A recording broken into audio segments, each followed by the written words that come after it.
नमस्कार, स्वागत है आप सभी का ग्रैंड एशियन न्यूज पर। मैं हूं शाहीन खान। सबसे पहले एक नजर आज की हेडलाइंस पर। स्कूल खुलते ही शाला प्रवेशोत्सव का दौर प्रारंभ। भिलाई 3 के आत्मानंद स्कूल में नव प्रवेशी का किया गया स्वागत, वहीं दी गई छात्राओं को साइकिल।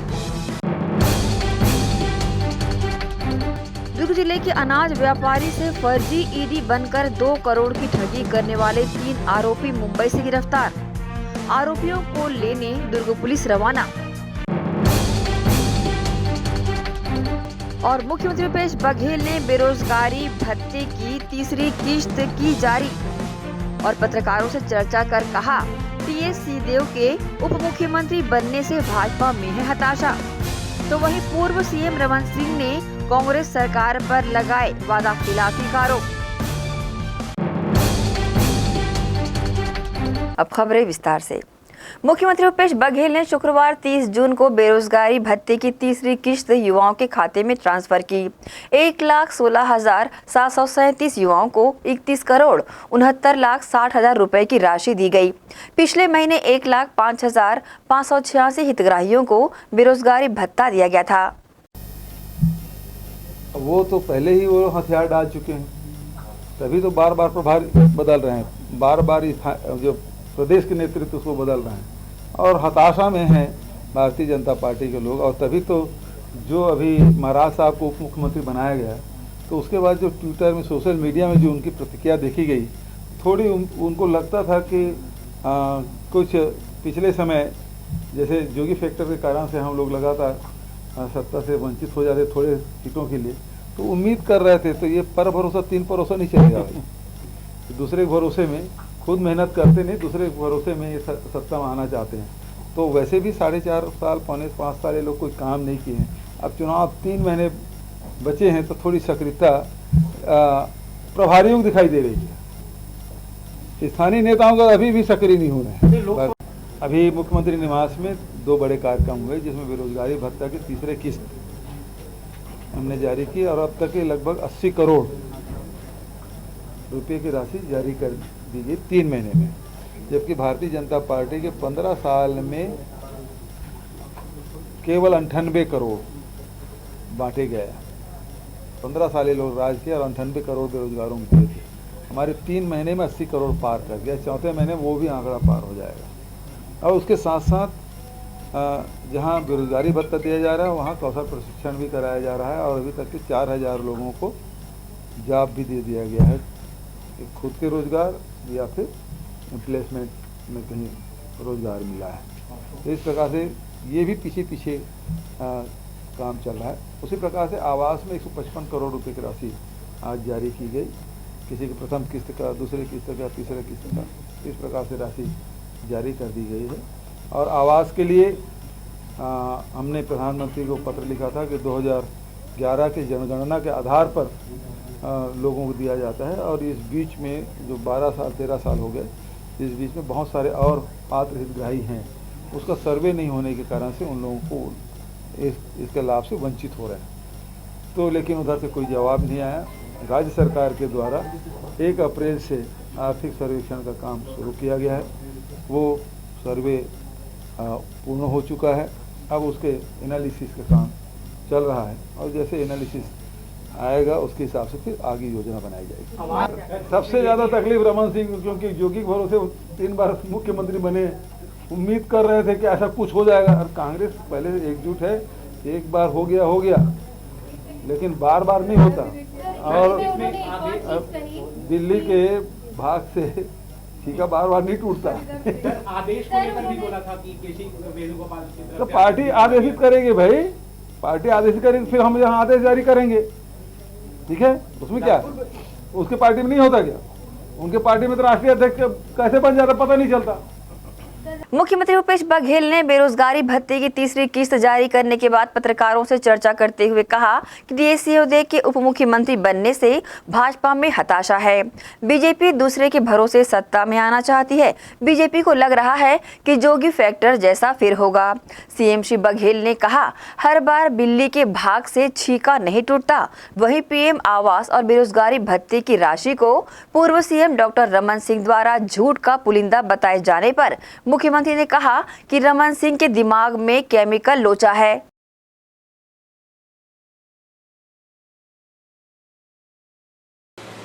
जिसमें राशि वितरण करना है किया गया है, जिसमें बेरोजगारी भत्ता का और प्रधानमंत्री आवास योजना ग्रामीण दोनों में राशि वितरण किया गया। इस अवसर में उपस्थित युवा और खेल विभाग के मंत्री भाई उमेश पटेल जी, बहुत ही वरिष्ठ विधायक पूर्व मंत्री आदरणीय रामपुकार सिंह जी, आदरणीय एसीएस सुब्रत जी, आदरणीय शुक्ला जी, सभी अधिकारीगण, और मैंने देखा कि वीडियो कॉन्फ्रेंसिंग से भाई अरुण वोरा जी, अनूप नाग जी, शकुंतला साहू जी, वरिष्ठ विधायक आदरणीय खेल साय सिंह जी, आदि बाबा और बहुत सारे हमारे साथी चंदन कश्यप जी, सब लोग इस वीडियो कॉन्फ्रेंसिंग के माध्यम से जुड़े हैं।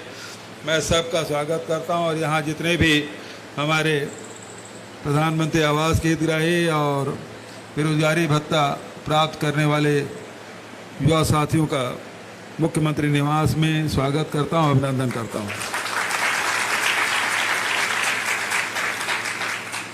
आदरणीय साथियों, बेरोजगारी भत्ता योजना के अंतर्गत 1,16,737 शिक्षित बेरोजगारों को 31,69,60,000 रुपये की राशि का अंतरण किया गया और कुल मिला के 3 महीने में 80,64,25,000 रुपया अभी तक दिया जा चुका है। 3 महीने में ही 80 करोड़ पार कर गए, जबकि आपको स्मरण होगा कि पिछली सरकार में, बीजेपी की सरकार में 2004 से 7 से शुरू हुआ, 6 से शुरू, क्षमा चाहूँगा, 2006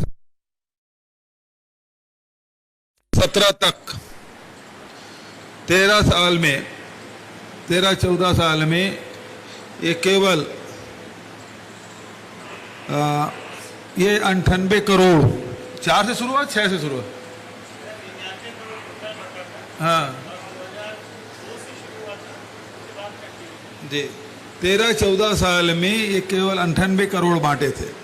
मतलब अगले महीने जब हम लोग देंगे तो उनसे वर्षों में जो बांटे उसे हम क्रॉस कर जाएंगे 4 महीने में। दूसरी बड़ी बात यह है कि प्रशिक्षण की कोई व्यवस्था नहीं थी। हम लोग जब कोई कार्यक्रम बनाते हैं तो मैंने पिछले समय भी कहा था कि मुझे खुशी नहीं है कि मैं बेरोजगारी भत्ता बांट रहा हूँ, मुझे खुशी तब होगी जब लोगों के हाथ में रोजगार होगा। और आज 1 महीने के भीतर में लगभग 4,000 लोगों को रोजगार दिया गया, कौशल प्रशिक्षण दिया गया। मैं अभी केशकाल विधानसभा गया था तो वहाँ 500 युवा युवतियों को हम लोगों ने रोजगार प्रदान किए। आज भी हुआ, वर्चुअली जुड़े सभी कलेक्टर इसको प्रदान किए। तो ये आंकड़े और बढ़ेंगे, जैसे कि शुक्ला साहब ने जो बात बताई आपको कि अभी सरकारी भर्तियां भी चल रही है, सारे लोग परीक्षा की तैयारी कर रहे हैं और उसके कारण से प्रशिक्षण में नहीं आ रहे हैं।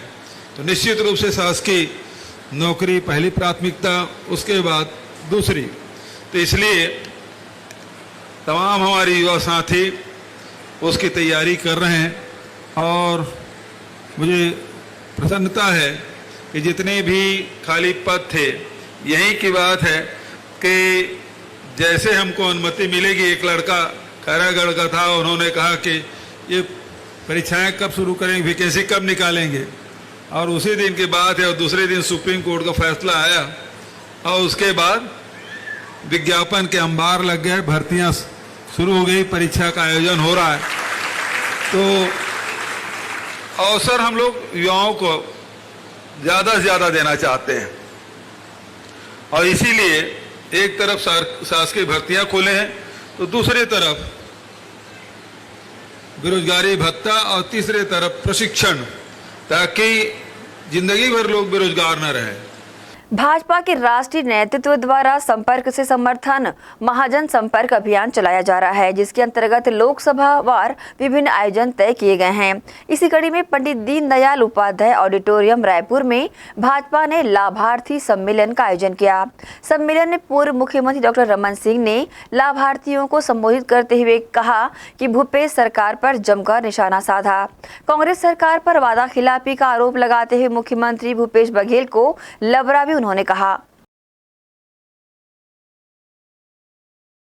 सबसे बड़े लफड़ा मुख्यमंत्री को 4.5 साल हो गए, शराबबंदी तो नहीं हो है, घर पहुंचा के शराब पीने के काम भूपेश बघेल कर रहे। 10 लाख नौजवान बंदा 2,500 रुपये रोजगारी भत्ता देने वाला, आज 10 लाख युवक 2,500 रुपये रोजगारी भत्ता तो नहीं मिला थे।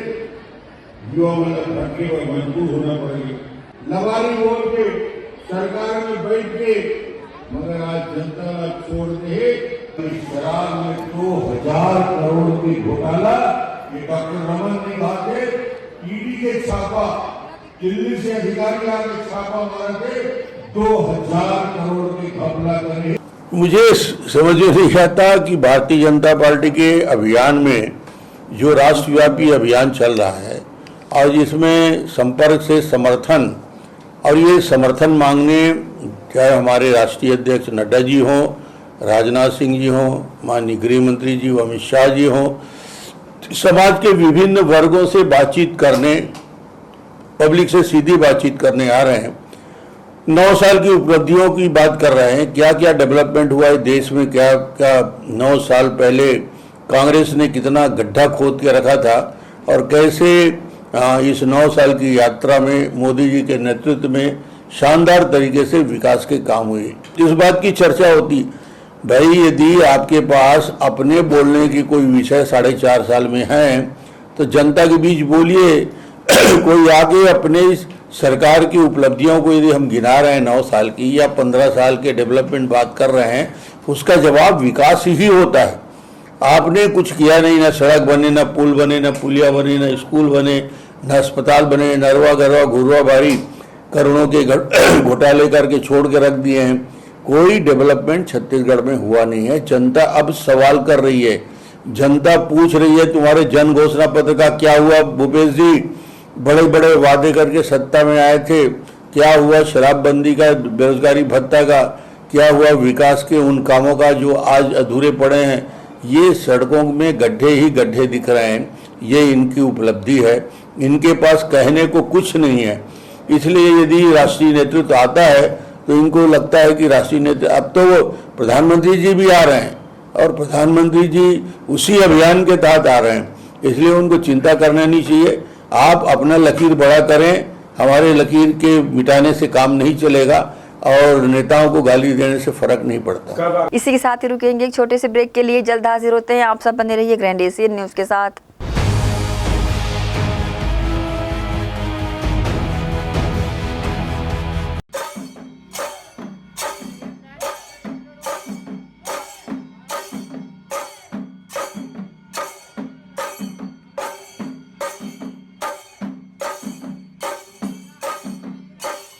आयुर्वेद एक्यूप्रेशर थेरेपी सेंटर, चर्म रोग, दांत खाज, खुजली, चेहरा पर किसी प्रकार की झाइयाँ, दाग धब्बे, फोड़ी फुंसी, प्रेगनेंसी, स्ट्रेच मार्क आदि का गारंटेड इलाज। जी हाँ, आयुर्वेदिक एक्यूप्रेशर थेरेपी सेंटर। यहाँ पर आयुर्वेदिक दवा एवं एक्यूप्रेशर थेरेपी द्वारा बिना ऑपरेशन किए बवासीर, भकंदर, हाइड्रोसिल, गुप्त रोग, चर्म रोग का इलाज किया जाता है। बवासीर, भकंदर, फिशर का बिना ऑपरेशन इलाज, मलद्वार की जितनी भी पुरानी तकलीफ हो, जैसे खून आना, चुभने जैसा दर्द होना, जलन, मस्सा, मवाद आना, पेट साफ न होना आदि का जड़ से गारंटेड इलाज। गुप्त रोग, शादी के बाद या शादी के पहले बचपन की गलतियां, उम्र की अधिकता या किसी भी कारण से मर्दाना कमजोरी, शीघ्र पतन, शादी के नाम से डर लगना, बच्चा न होना, पेशाब में जलन, स्वप्न दोष, शारीरिक कमजोरी, थकान आदि बीमारियों सहित हाइड्रोसिल का बिना ऑपरेशन गारंटेड इलाज। महिला गुप्त रोग, बवासीर, भकंदर, फिशर का बिना ऑपरेशन जड़ से गारंटेड इलाज। माहवारी गड़बड़ी, सफेद पानी जाना, हाथ पैर में जलन, दर्द, कमर में दर्द, बच्चा न होना, मिर्गी, पुराने से पुराना घाव, गैंग्रीन का इलाज किया जाता है।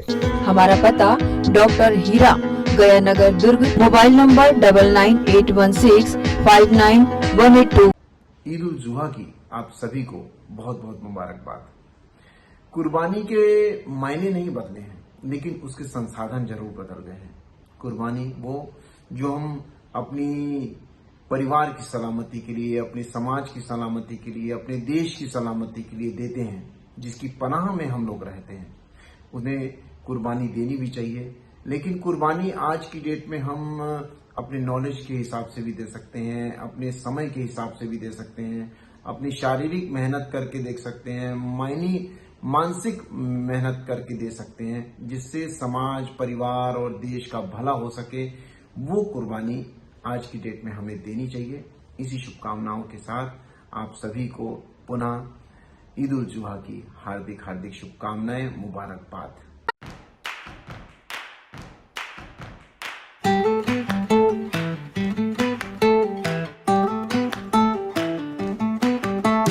नन्हे नन्हे प्यारी जान, पढ़ेंगे लिखेंगे तभी तो बनेंगे भारत की पहचान।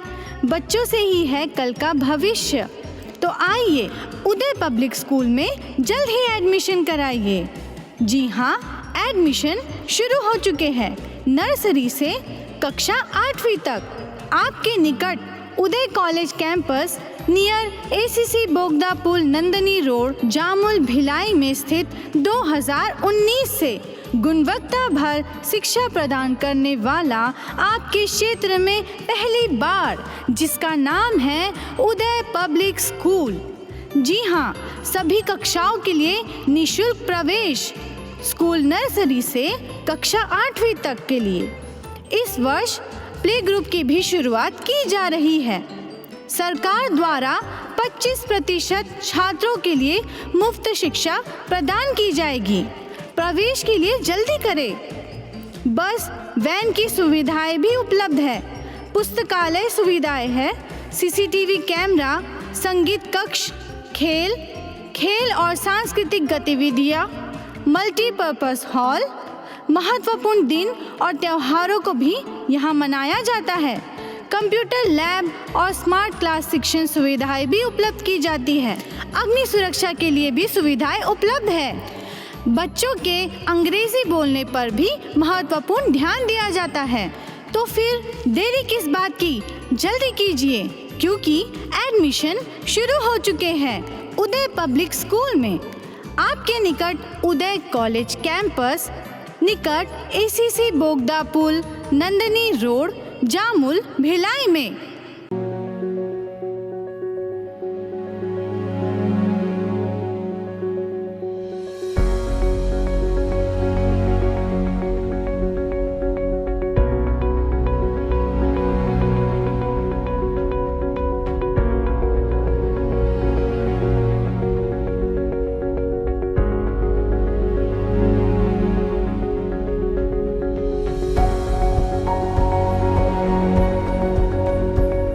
Krishna public school, Nehru Nagar, Bhilai.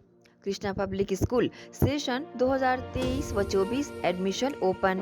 आपके बच्चों के बेहतर भविष्य के लिए कृष्णा पब्लिक स्कूल।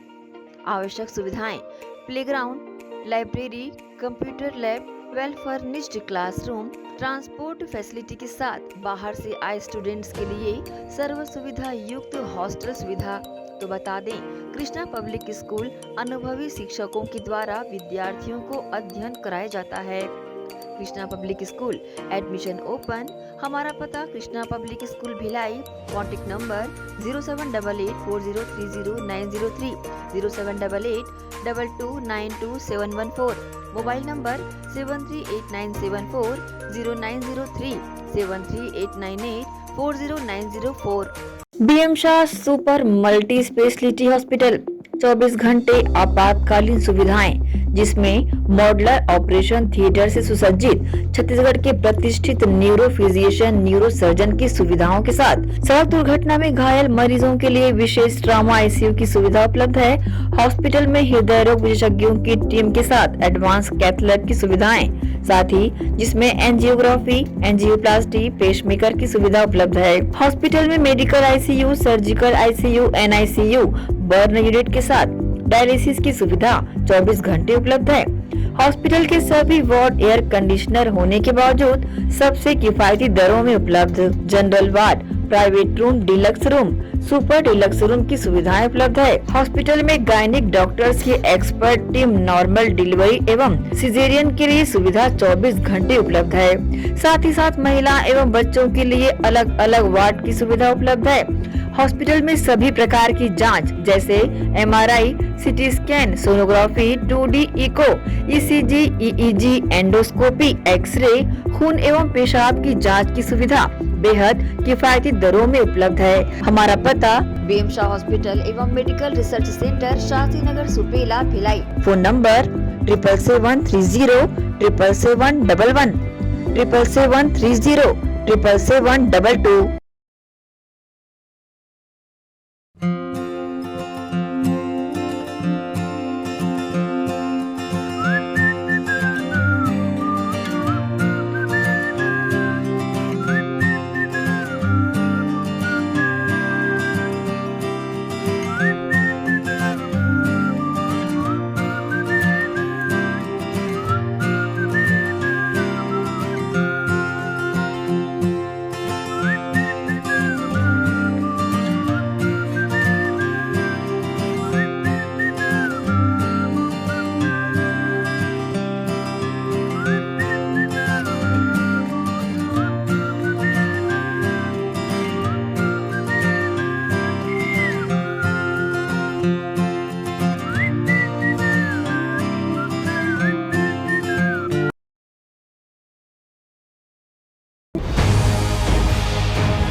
ब्रेक के बाद आपका स्वागत है।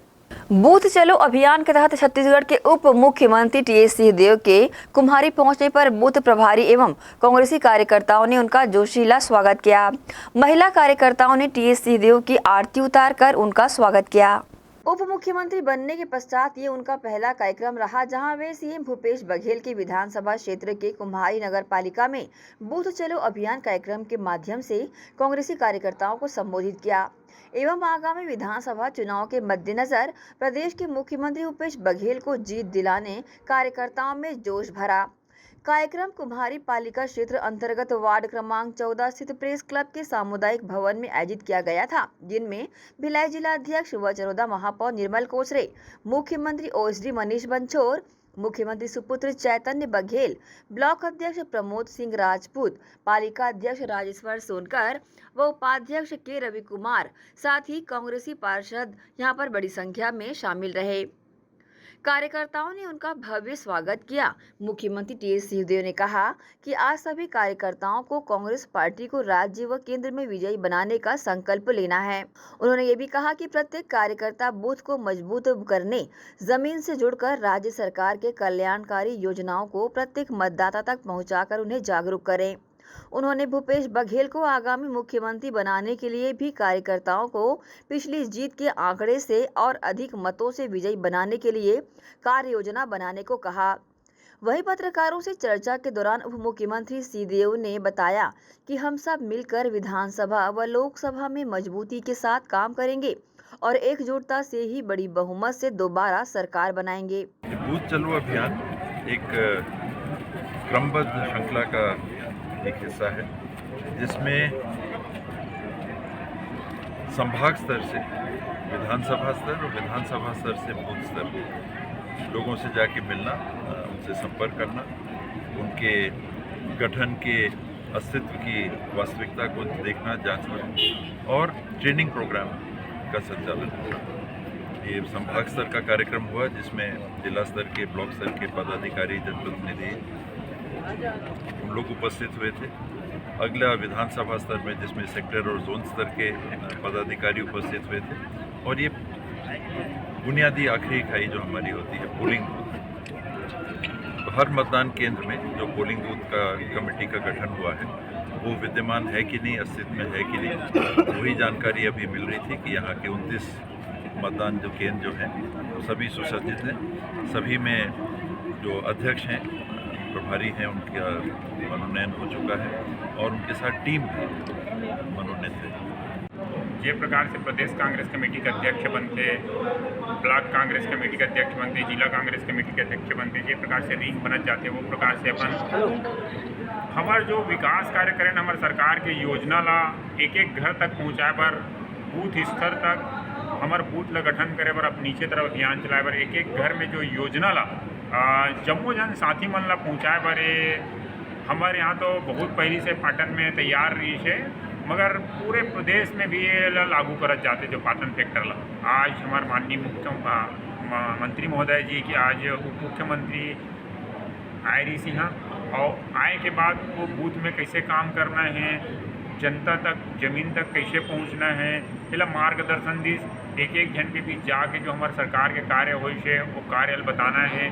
आज आप मन भी देखे हो कि विकास कार्य हमारे माननीय मुख्यमंत्री महोदय जी के आए के बाद चैतन्य भाई के मार्गदर्शन में, हमारे जम्मू पार्षद साथी मन के सहयोग से आप मन देखते हो, रोड के बारे में खुद वो बोली, पानी के बारे में बोली, चाहे पेंशन के बारे में, अनेक कार्य हमारे मुख्यमंत्री के जो हमन ला जाके पब्लिक के बीच बताए की आवश्यकता है, और पब्लिक देखा थे। आज देखो बड़े तरियल देखे हो, बड़े तरिया में तो आप मन पैर रखे की जगह नहीं है, तो ये स्थिति है, तो बताए की जरूरत नहीं है। हमन चुनाव की तैयारी करत हन, कब चुनाव आवे की आप मन देखते हो 2008 से हमारे मन के जो कार्यकर्ता मन मेहनत करते हैं और रंग लाद जाते, तो ये स्थिति हमारे कुम्हारी की लीड भी बढ़त जाते, पाटन के भी लीड बढ़त जाते, तो हमारे पूरा साथी मन आज कुम्हारी के युवा कांग्रेस के कार्यकर्ता मन, हमारे पार्षद मन, हमारे ब्लॉक कांग्रेस कमेटी, हमारे महिला कांग्रेस कमेटी और हमारे मुखिया मन पूरा कमर कस डले हैं कि एक एक बूथ में, एक एक घर, एक एक वार्ड में, एक एक जगह जाके पहुँचबो और जनता ल बताबो कि हमारे मुखिया कैसे काम करी।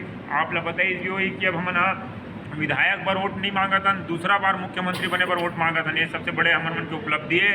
हमारे मन के सम्मान के बाद है कि हमारे लिए कि हमारे विधायक के साथ साथ हमारे डबल मुख्यमंत्री वोट दे के तैयारी है हमारे मन के। इस मौके पर बड़ी संख्या में कांग्रेसी पार्षद एवं कांग्रेस के पदाधिकारी सहित कार्यकर्ता शामिल रहे।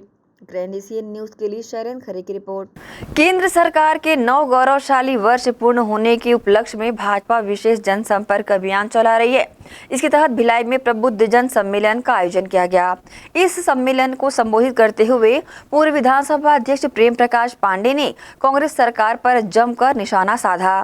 कैबिनेट मंत्री टीएस सिंहदेव को उप मुख्यमंत्री बनाए जाने पर उन्होंने यहां तक कह डाला कि प्रदेश की भ्रष्ट सरकार पर केंद्रित नेतृत्व ने टीएस सिंहदेव का चेपा लगा दिया है।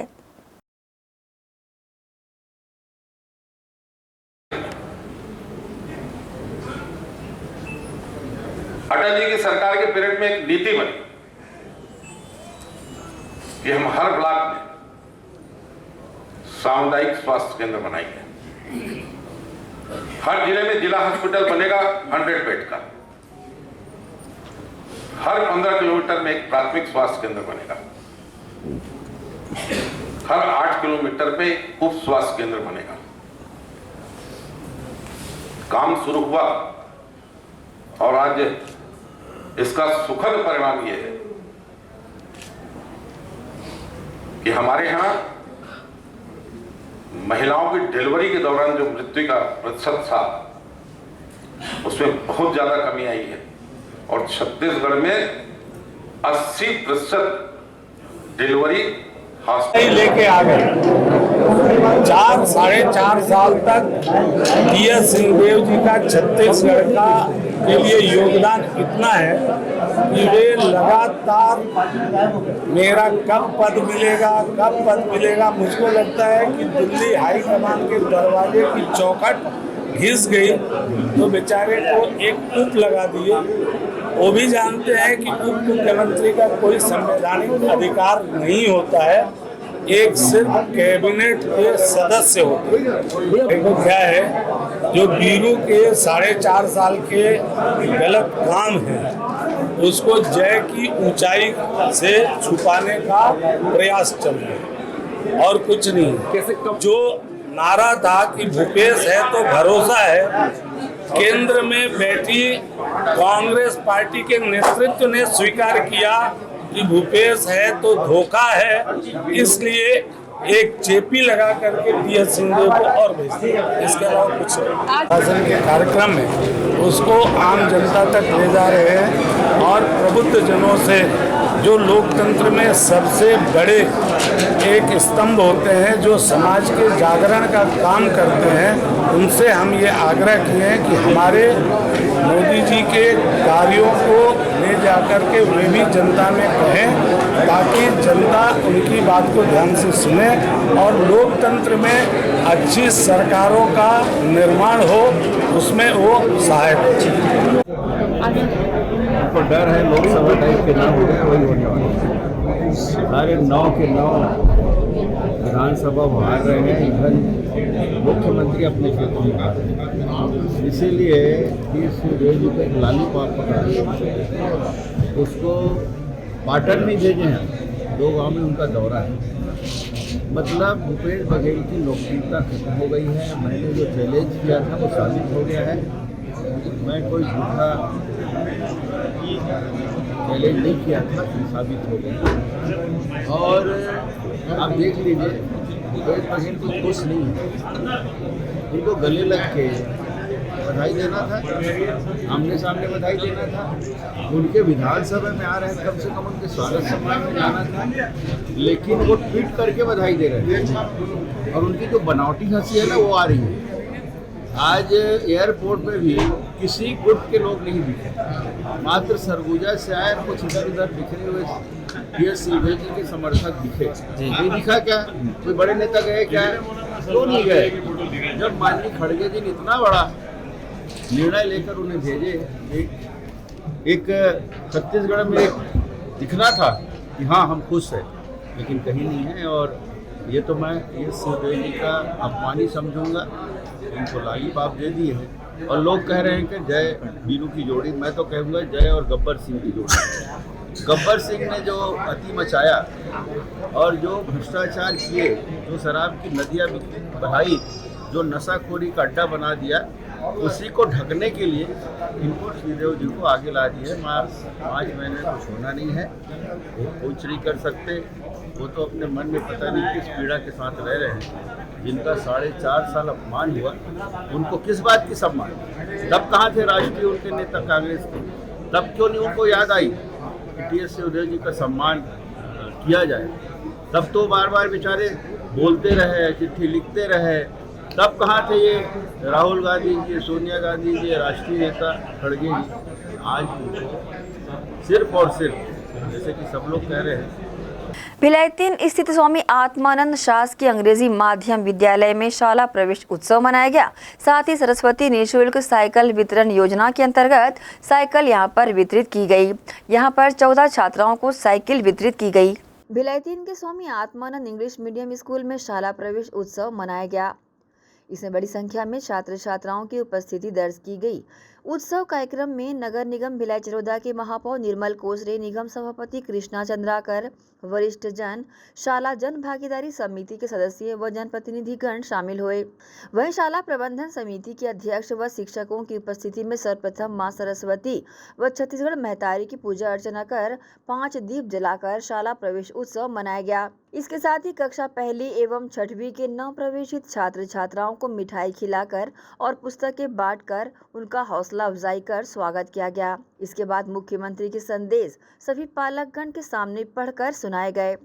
हमर सपना हमर स्कूल हमर लइका के तहत समारोह का आयोजन किया गया, जिसमें शाला समिति सदस्य एवं पालकगण बढ़ चढ़कर हिस्सा लिए। इस मौके पर महापौर और सभापति की मौजूदगी में कक्षा 9वीं की 14 छात्राओं को साइकिल भी वितरित की गई। इस पूरे कार्यक्रम को लेकर निगम महापौर, सभापति एवं शाला के प्राचार्य ने अपनी प्रतिक्रिया दी है। माननीय मुख्यमंत्री जी के आह्वान पर 26 जून से छत्तीसगढ़ के सभी स्कूलों में प्रवेश उत्सव 15 जुलाई तक मनाने का माननीय मुख्यमंत्री जी ने निर्देश दिया है। उसी की कड़ी में आज स्वामी आत्मानंद अंग्रेजी माध्यम विद्यालय भिलाई 3 में प्रवेश उत्सव का आशय ये है, जब खुशी होती है तो घर में हम लोग उत्साह मनाते हैं, दिवाली मनाते हैं, होली मनाते हैं और तीज त्यौहार मनाते हैं। तो हमको अपनी ज़िंदगी को गढ़ने के लिए जिस संस्था में आते हैं, उस संस्था में भी हमको पर्व मनाना चाहिए। तो मुख्यमंत्री जी ने कहा कि 26 जून से लगातार 15 जुलाई तक सारे स्कूलों में प्रवेश उत्सव धूमधाम से मनाया जाना चाहिए। उसी की कड़ी में आज हम लोग भिलाई 3 में हैं। वास्तविक रूप से हमको यहाँ का जो माहौल, जितना अच्छा हम माहौल देंगे उतने अच्छे बच्चे वहाँ की से संस्कारी भी होंगे और पढ़ने में पढ़ लिख के आगे भी बढ़ेंगे। तो मैं माननीय मुख्यमंत्री जी को धन्यवाद और बधाई देता हूँ कि एक बड़ी सोच शिक्षा के क्षेत्र में उन्होंने किया और न केवल आज भिलाई में, दुर्ग में, रायपुर में, अपितु पूरे छत्तीसगढ़ के सुदूर अंचलों में भी एक समय था जब प्रदेश में 270 स्कूल बंद हुआ था। आज स्थिति बस्तर की अलग है। आज जहां बच्चे पढ़ने नहीं जा रहे थे उनके लिए न केवल स्कूलों की व्यवस्था की, अपितु पूरे छत्तीसगढ़ में माननीय मुख्यमंत्री जी ने 278 नए Swami Atmanand English medium school का शुभारंभ किया। Hindi medium Swami Atmanand English school का भी शुभारंभ किया। इनके साथ साथ बच्चे तो स्वामी आत्मानंद से पढ़ के निकल जाएंगे, जो 11-12 करेंगे, 12th के बाद उनको कॉलेज ढूंढना ना पड़े, इसके लिए माननीय मुख्यमंत्री जी ने 4 महाविद्यालय की भी स्वीकृति उन्होंने दी है, ताकि हमारे जो बच्चे 12th पास होने के बाद जिनको बीएससी करना है, जिनको बीए करना है या जिनको मैथ्स से लेके ग्रेजुएशन करना है, उनके लिए भी उन्होंने एक अच्छी व्यवस्था दी है। तो मैं आज के दिन, चूँकि 30 तारीख है, स्वामी आत्मानंद के सारे बच्चों को बहुत बहुत बधाई देता हूँ, बहुत बहुत शुभकामनाएं देता हूँ और यहाँ के संस्था प्रमुख को भी बधाई देता हूँ। माननीय मुख्यमंत्री जी का हृदय से आभार करता हूँ, जिन्होंने शिक्षा के क्षेत्र में गढ़बो नवा छत्तीसगढ़ के तर्ज में स्कूल चल गढ़े बर, पढ़े बर, जिंदगी ला गढ़े बर, ये स्लोगन के साथ आज शुरुआत की है। बहुत बहुत बधाई। सबसे पहले माननीय मुख्यमंत्री भूपेश बघेल जी को धन्यवाद देता हूँ, जो स्वामी आत्मानंद स्कूल का जो सपना लोग देखे थे उसको साकार किए और उन्हीं का देन है आज छत्तीसगढ़ में कि दिल्ली स्तर में सब स्कूल हमारे छत्तीसगढ़ में हुआ है। नरवा, गरवा, घुरवा बाड़ी का हमारे देश में बहुत ज़्यादा जोर है। इसमें माननीय प्रधानमंत्री जी भी इसका प्रशंसा किए हैं। ऐसे तेजस्वी मुख्यमंत्री जी को बहुत धन्यवाद देते हैं। और हमारे भिलाई 3 स्कूल स्वामी आत्मानंद स्कूल में जो हमारी प्राचार्य महोदय है, उनका भी बहुत योगदान है। यहाँ कितने पूरे ज़िले में एक बच्चा प्रथम आया है और बहुत सारे बच्चे जो 80% से नीचे नहीं है, ऐसे बच्चे लोगों को ध्यान देकर जो पढ़ा रहे हमारे यहाँ के प्राचार्य महोदय, उनको भी बहुत धन्यवाद। और आगे हमारे मुख्यमंत्री जी भी धन्यवाद देते हैं कि ऐसे स्कूलों पे उनका ध्यान रहे। धन्यवाद। जय भारत, जय छत्तीसगढ़। हमारे शाला में हम लोग शाला प्रवेश उत्सव और साइकिल, सरस्वती साइकिल वितरण का कार्यक्रम रखे हैं और आज हमारे माननीय महापौर जी और हमारे माननीय सभापति जी नगर निगम भिलाई चरोदा के यहाँ पर उपस्थित हुए हैं और उन्हीं के कर कमलों से ये आज प्रवेश उत्सव और साइकिल वितरण का कार्यक्रम हुआ है। आज हम लोग बीपीएल और SC/ST कैटेगरी के 14 बालिकाओं को आज हम लोगों ने निःशुल्क सरस्वती साइकिल वितरण किया गया है और पहली से लेकर 10वीं तक सभी बच्चों को निःशुल्क पाठ्य पुस्तकें प्रदान की गई हैं। सभी बच्चों को हम लोगों ने पहले से ही पूरा बुक्स प्रदान कर दिया गया है। और साइकिल तो ये है कि सभी बच्चे, सबके पास आने जाने का साधन नहीं रहता है, तो कोई भी बच्ची जो है स्कूल आने से वंचित मत हो, सभी समय पर स्कूल पहुँचे। इसीलिए शासन का ये जो योजना है ये बहुत ही अच्छा है। सभी बच्चे, सबको साइकिल मिल जाती है तो सब टाइम पर स्कूल पहुँच जाते हैं और प्रतिदिन स्कूल आते ही हैं सभी बच्चे। और साथ में उनको बुक्स भी मिलता है और यूनिफॉर्म भी जो है, यूनिफॉर्म का पैसा भी इन सभी बच्चों के खाते में चला जाएगा। ये स्वामी आत्मानंद स्कूल बेशक बहुत ही अच्छा, जो माननीय मुख्यमंत्री का जो ये ड्रीम प्रोजेक्ट है, ये बहुत ही लोकप्रिय है लोगों के बीच में और बहुत सारे पेरेंट्स लोग इतने खुश हैं कि उनके हर साल 25 से 30 हज़ार रुपये उन लोग पेमेंट करते थे प्राइवेट स्कूलों में और वही चीज़ यहाँ पर उनको निःशुल्क, पूरी चीज़ें निःशुल्क दी जा रही है। इतना अच्छा इंफ्रास्ट्रक्चर है, इतनी अच्छी पढ़ाई, इतने अच्छे टीचर्स जो प्राइवेट स्कूल से बहुत ही अच्छा है। तो इतनी अच्छी योजना है, इतने सारे लोगों को इसका लाभ मिल रहा है। बस प्रॉब्लम ये है कि हम लोग डिमांड ज़्यादा है और हमारे पास सीट कम है और लोग अभी भी मेरे पास अभी भी 10-12 लोग पीछे खड़े हैं, मैडम एडमिशन कर दो करके। तो बहुत सारे बहुत ज़्यादा लोकप्रिय है। 50 सीट्स हो गया, फिर उसको 100 करना पड़ गया। अभी पहली, छठवीं और 9वीं में 100 सीट कर दिए, लेकिन अब दूसरी, तीसरी, चौथी में भी 100 सीट्स करनी पड़ेंगे क्योंकि डिमांड बहुत ज़्यादा है। हम लोग को बस यही है कि टीचर्स मिल जाए तो हमको कोई दिक्कत नहीं है। हम लोग हर क्लास में 100 बच्चे करेंगे। शाला प्रवेश उत्सव के दौरान बच्चों में काफी उत्साह देखने को मिला। बच्चों ने भी कहा कि उन्हें साइकिल पाकर बहुत खुशी हो रही है। साथ ही मुख्यमंत्री भूपेश बघेल की योजना काफी साकार साबित हो रही है। मुख्यमंत्री भूपेश बघेल का आभार छात्राओं ने दिल से जताया। आज हमें साइकिल मिला है स्कूल में और आज हम बहुत खुश हैं कि हमें साइकिल मिल रहा है और हम माननीय मुख्यमंत्री जी को बहुत बहुत धन्यवाद कहना चाहेंगे, क्योंकि हमें स्कूल से आने में थोड़ी सी तकलीफ़ होती है कभी, तो इस साइकिल से हम स्कूल आ सकते हैं। तो उन्हें बहुत बहुत धन्यवाद कि उन्होंने हमें साइकिल दिया। मैं उन्हें बहुत दिल से धन्यवाद देना चाहूँगी। धन्यवाद मुख्यमंत्री जी। और हमारे स्कूल के लिए मैं चाहती हूँ कि वो आगे भी हमारे स्कूल के लिए ऐसा ही अच्छे कार्य करते रहें और उन्होंने आज तक जो भी किया उसके लिए तहे दिल से उन्हें बहुत बहुत धन्यवाद। और मैं चाहती हूँ कि आगे भी वो इसी तरीके से हमारे स्कूल के लिए और हमारे स्कूल के लिए बहुत कुछ करते रहें और बस उसके लिए धन्यवाद। Thank our Honorable Chief Minister sir, thank you for giving us cycle, and I just want to say thank you to the whole team of our school, my teachers, my principal and everyone. Thank you all of you. इस मौके पर शाला के शिक्षक सहित बड़ी संख्या में छात्र छात्राएं एवं उनके पालकगण शामिल रहे। ग्रैंड एशियन न्यूज के लिए शैलन खरी की रिपोर्ट। इसी के साथ ही रुकेंगे एक और छोटे से ब्रेक के लिए। जल्द हाजिर होते हैं। आप सब बने रहिए ग्रैंड एशियन न्यूज के साथ।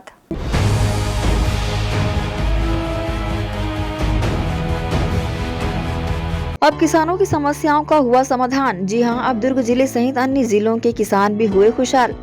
आपके अपने शहर दुर्ग जिले में खुल गया है कमला मोटर्स, जहां उपलब्ध है ज्यादातर कंपनियों के हार्वेस्टर। उच्च क्वालिटी के हार्वेस्टर चले सालों साल, करे किसानों को मालामाल।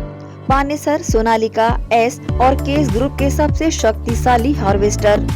इनमें कई विशेषताएं हैं, जैसे ऑटो क्लीनर, रेडिएटर, 5 स्पीड वाला gear box, power coating reel time, अत्यधिक टिकाऊ फिंगर्स, स्टेनलेस स्टील कटर बार, नई मजबूत बॉडी और नए ग्राफिक्स।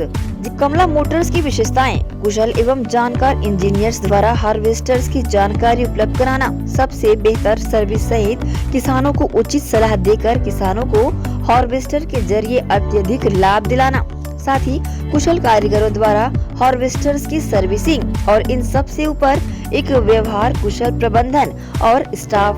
कमला मोटर्स ग्राहकों के विश्वास पर खरा। हमारा पता Kamla motor, GE road, Ganjpara, Durg. Contact number 9039879080।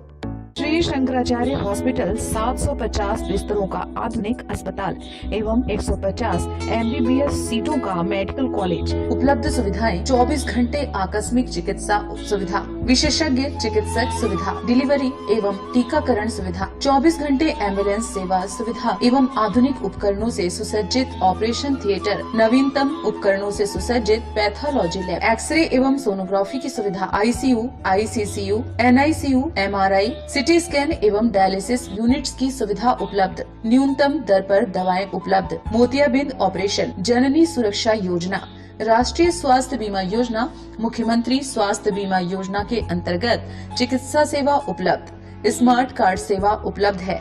OPD timing सुबह 9 बजे से शाम 4 बजे तक।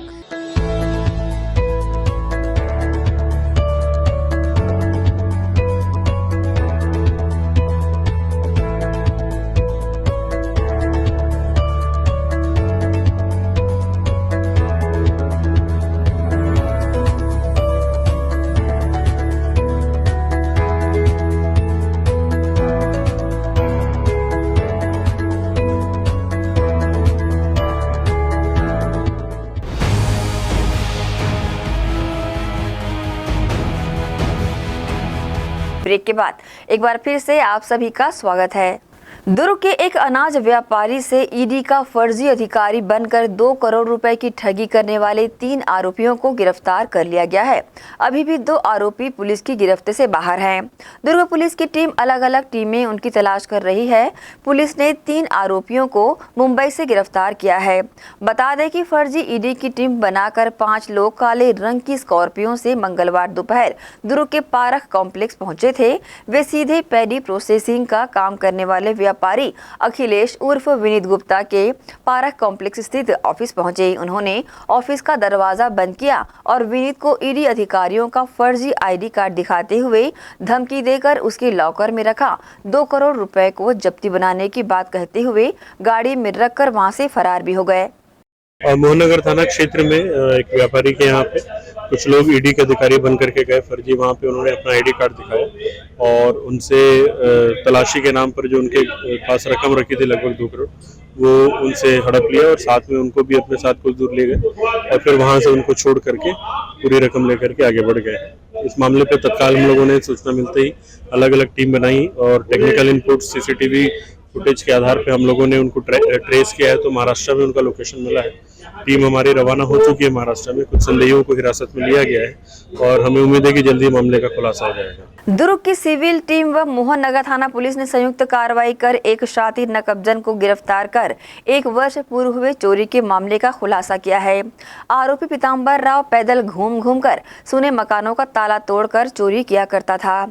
चोरी किए लाखों रुपए के सोने के जेवरात बरामद किए गए हैं। आरोपी ने 1 साल पूर्व सिंधिया नगर दुर्ग स्थित एक मकान से चोरी करना स्वीकार किया है। उत्कल सांस्कृतिक परिषद द्वारा आयोजित श्री श्री जगन्नाथ मंदिर समिति सेक्टर 6 द्वारा बहुड़ा रथ यात्रा निकाली गई। झांझ मंजीरे ढोल मृदंग बजाते कीर्तन दल तथा भक्ति संगीत के धुन में नाचते गाते भक्तजनों ने भाव विभोर होकर रथ खींचा। महाप्रभु के दर्शन व पूजा अर्चना के लिए हजारों की संख्या में श्रद्धालु यहां खड़े रहे। महाप्रभु का रथ खींचने व दर्शनार्थ करने भारी संख्या में लोग उमड़ पड़े। यात्रा के दौरान अन्य प्रसाद व गजा मूंग के प्रसाद का वितरण भी किया गया। आइए देखते हैं कार्यक्रम की खास झलकियां।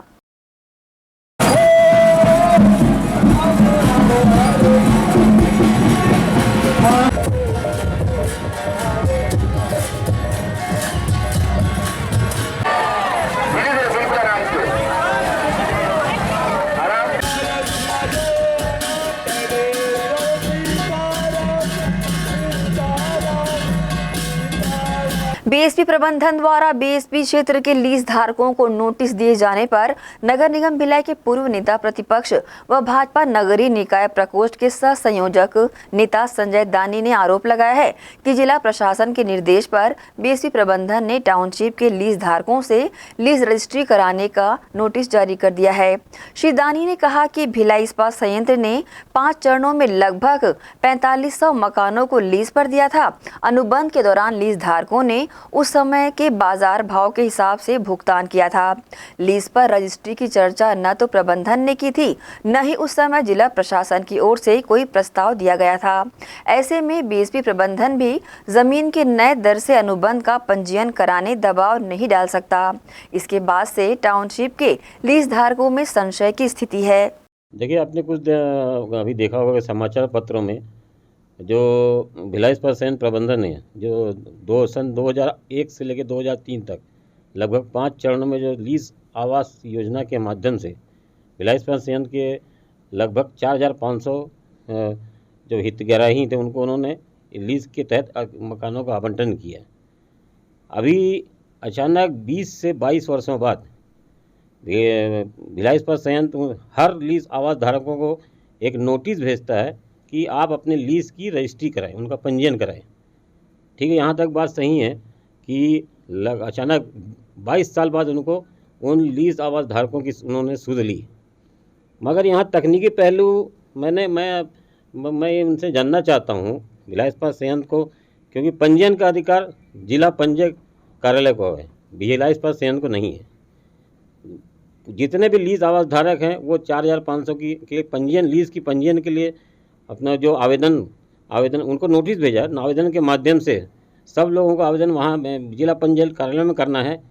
और इसके पीछे का जो एक जो गणित है, मैं जहाँ तक मैं समझ रहा हूँ कि भिलाई नगर निगम को उन आवासों को जिन्होंने अतिरिक्त निर्माण कर लिया है, जो मूल ढांचा में परिवर्तन करके जो अतिरिक्त निर्माण कर लिया है, उन अतिरिक्त निर्माण को नियमितीकरण के माध्यम से उसको रेगुलाइज आप कर सकते हैं, है ना। तो अगर नियमितीकरण करना है तो उसके पहले आपको लीज डीड की रजिस्ट्री करना आवश्यक है।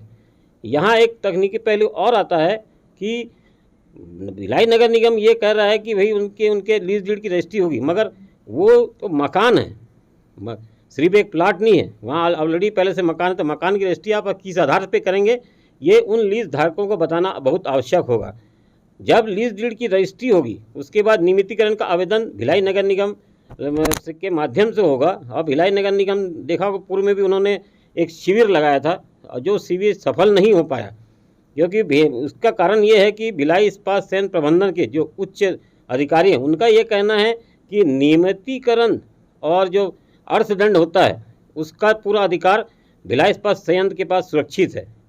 और यहाँ एक बात और भी मैं आपको बताना चाहूँगा कि भिलाई इस्पात संयंत्र को नियमितीकरण करने का अधिकार नहीं है, नियमितीकरण करने का अधिकार मात्र भिलाई इस्पात संयंत्र प्रबंधन को है। मैंने ये अभी उनसे ये जानना भी चाहा कि भाई प्रत्येक लीजधारी जितने भी होंगे, जो सेवानिवृत्त कर्मचारी हैं, आज बेचारों के पास मैं नहीं समझता कि बहुत ज़्यादा पूंजी होगी उनके पास, है ना। उस समय जब 20-22 साल पहले जो आवास लीज जो लीज का जो पंजीयन, वो लीज डीड का पंजीयन कराना चाह रहे थे, तो उस समय यही जिला पंजीयक अधिकारी ने साफ साफ मना कर दिया था। उस समय की जो गणना है, जो आपका जो पंजीयन का जो भी दर सुनिश्चित किया जाएगा, उस समय की गणना के आधार पर किया जाएगा कि आज वर्तमान दर के आधार पर किया जाएगा। अगर वर्तमान दर के आधार पर करते हैं तो निश्चित रूप से उनको कम से कम कई गुना राशि का भुगतान उनको देना पड़ेगा, जो मैं नहीं समझता सब बेचारे दे पाएंगे।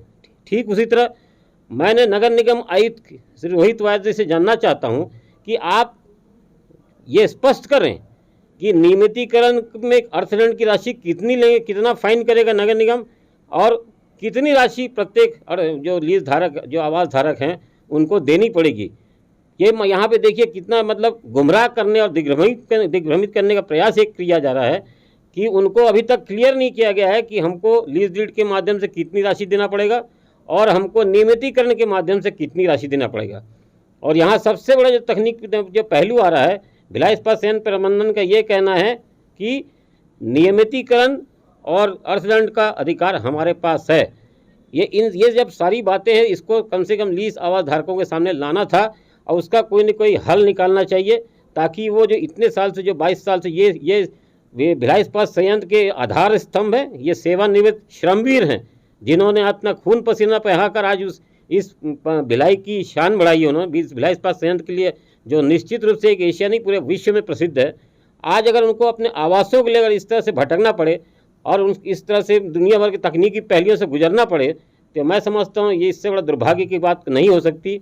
मेरा भिलाई नगर निगम आयुक्त और राज्य शासन से, माननीय मुख्यमंत्री से मैं ये अपील करता हूँ या अनुरोध भी करता हूँ कि जितने भी 4500 लीज आवास धारक हैं, और उसमें बहुत सारे दुकानदार भी हैं, जिन लोगों ने आवेदन किया है, उन सब का जो भी चाहे नियमितीकरण हो, चाहे लीज डीड के पंजीयन का जो भी राशि आती है, उस राशि को स्वयं नगर निगम और राज्य सरकार स्वयं वहन करो। ये हमारी उनसे गुजारिश है। जैसे देखिए, मैं जहाँ तक मैं सन 2000 में सबसे प्रथम भिलाई नगर निगम में पार्षद और नेता प्रतिपक्ष के रूप में मैंने कार्य किया है, तो जितना मैं जानता हूँ कि जिस प्रकार का अभी जो लीज डीड के रजिस्ट्रेशन की बातें और नियमितीकरण की जो बातें आ रही है, उसमें कम से कम प्रत्येक लीज धारकों को, आवास धारकों को लगभग न्यूनतम 1 लाख रुपए से कम 10 लाख रुपए तक आएगी, क्योंकि जिन लोगों ने अतिरिक्त निर्माण बनाया है उसका कोई सीमा नहीं है। कई लोगों ने 4 कमरा 5 कमरा बना, तो ये सारी बातें प्रबंधन या जो भी जिम्मेदार ये विभाग है उन्हें स्पष्ट करना चाहिए। और दूसरा जो सबसे बड़ा इसमें जो आने वाला है, ये जो प्रक्रिया होगी, इसमें निश्चित रूप से ऑडिट का ऑब्जेक्शन आएगा। अंकेक्षण जो विभाग होता है उसकी आपत्ति आना तय है। तो हम ये चाहते हैं कि चाहे भिलाई नगर निगम हो के आयुक्त हो, नगर सेवा विभाग के महाप्रबंधक हो और जिला पंजीयन अधिकारी हो, उन सारे लोगों को एक सामूहिक रूप से एक ऐसा अपना स्पष्टीकरण देना बहुत आवश्यक है, क्योंकि ये निश्चित रूप से एक संवेदनशील और गंभीर मामला है।